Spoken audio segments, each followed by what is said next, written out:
বাংলার বিকাশ ইউটিউব চ্যানেলে সকল ছাত্রছাত্রীদের অভিনন্দন জানাই। আজ তোমাদেরই অনুরোধে নিয়ে এসেছি মাধ্যমিক ইতিহাসের ৮ নম্বরের প্রশ্ন। তোমাদের কয়েকটা প্রশ্ন দিচ্ছি, এগুলো করলে তোমরা ৮ নম্বরের অবশ্যই কমন পাবে এবং পাবে মানে পাবে। প্রচুর পরিশ্রম করে তোমাদের জন্য এই সাজেশানটা তৈরি করেছি।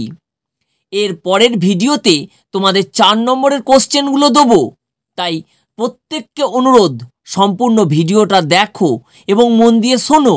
ভালো লাগলে অবশ্যই একটা লাইক করবে এবং এই রকম গুরুত্বপূর্ণ ভিডিও পেতে চ্যানেলটিকে সাবস্ক্রাইব করে এক্ষুনি রেখে দাও, তা নাহলে খুব মিস করবে। দেখো, তোমাদের মোট ৮টা অধ্যায় রয়েছে, প্রথম থেকে অষ্টম পর্যন্ত। তার মধ্যে প্রথম অধ্যায় থেকে এবং অষ্টম অধ্যায় থেকে তোমাদের কোনো ৮ নম্বরের কোশ্চেন হবে না। তাহলে বাকি রয়েছে মোট ৬টা, দ্বিতীয় থেকে সপ্তম পর্যন্ত। তার মধ্যে তোমাদের কোশ্চেন থাকবে ৩টে, অর্থাৎ ৮ নম্বরের কোশ্চেন হবে তোমাদের ৩টে এবং উত্তর দিতে হবে একটা। দেখো, ২ নম্বর এবং ৩ নম্বর থেকে একটা কোশ্চেন হবে, চতুর্থ এবং পঞ্চম অধ্যায় থেকে একটা কোশ্চেন হবে, আর ষষ্ঠ এবং সপ্তম অধ্যায় থেকে একটা কোশ্চেন হবে। তাহলে একটা, দুটো, তিনটে, তাহলে এই ৩টে কোশ্চেন হচ্ছে এবং উত্তর দিতে হবে তোমাদের একটা।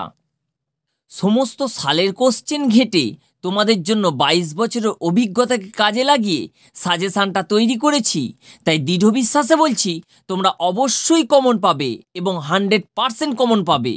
তাই আমি যে কোশ্চেনগুলো দিচ্ছি তোমরা সেগুলো খুব ভালো করে তৈরি করে যাও এবং যেগুলো তোমাদের জন্য ভিভিআই দিয়েছি সেগুলো আরও ভালো করে পড়ো। এবার দেখো, সাজেশানটা তোমাদের কাছে তুলে ধরছি। মাধ্যমিক ২০২৫ ইতিহাস সাজেশান, মার্কস ৮, অর্থাৎ ৮ নম্বরে তোমাদের যেগুলো তৈরি করতে হবে সেগুলো আমি একের পর এক বলছি। দ্বিতীয় এবং তৃতীয় অধ্যায় থেকে একটা কোশ্চেন তোমাদের হবে।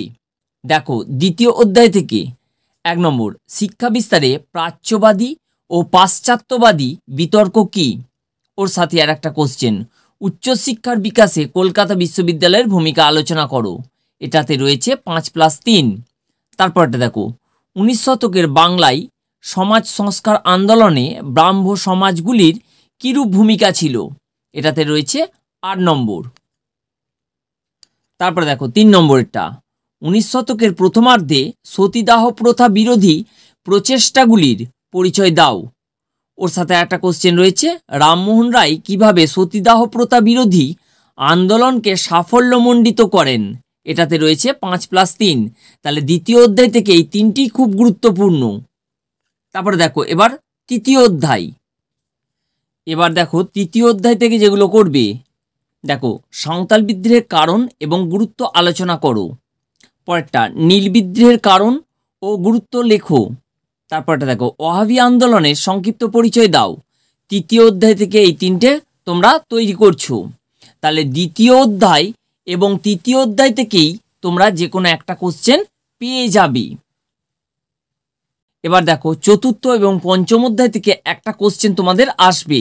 দেখো, চতুর্থ অধ্যায় থেকে তোমরা যেগুলো তৈরি করবে, এক হচ্ছে সংক্ষেপে মহাবিদ্রোহের চরিত্র অথবা প্রকৃতি বিশ্লেষণ করো। পরেরটা দেখো, লেখা ও রেখায় জাতীয়তাবোধের বিকাশ সম্পর্কে যা জানো লেখো। এগুলো তোমরা তৈরি করছো। আর পঞ্চম অধ্যায় থেকে করবে, দেখো, ১ বাংলায় বিজ্ঞান ও কারিগরি শিক্ষার বিকাশ সম্পর্কে সংক্ষেপে আলোচনা করো। পরেরটা দেখো, মানুষ, প্রকৃতি ও শিক্ষার সমন্বয়ে রবীন্দ্রনাথ ঠাকুরের চিন্তাভাবনা সংক্ষেপে পরিচয় দাও। অথবা এই কোশ্চেনটা ঘুরিয়ে দিতে পারে, রবীন্দ্রনাথ ঠাকুরের শিক্ষা চিন্তা ও শান্তিনিকেতন ভাবনার সংক্ষিপ্ত পরিচয় দাও। এইভাবে আসতে পারে। আর এই দুটো করছো তোমরা চতুর্থ অধ্যায় থেকে। এই চতুর্থ এবং পঞ্চম অধ্যায় থেকে একটা কোশ্চেন তোমাদের আসবে। এবার দেখো, ষষ্ঠ এবং সপ্তম অধ্যায় থেকে একটা আসবে।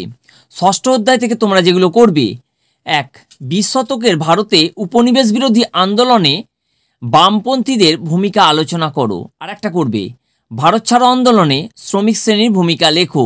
এই দুটো করছো ষষ্ঠ অধ্যায় থেকে। এবার এসো সপ্তম অধ্যায়। দেখো, সপ্তম অধ্যায় থেকে করবে, সশস্ত্র বিপ্লবী আন্দোলনে ছাত্র সমাজের অবদান লেখো। পরেরটা দেখো, সশস্ত্র বিপ্লবী আন্দোলনে নারীদের ভূমিকা লেখো। আর একটা করবে, বঙ্গভঙ্গ বিরোধী আন্দোলনে নারী সমাজ কিভাবে অংশগ্রহণ করেছিল, তাদের আন্দোলনের সীমাবদ্ধতা কি?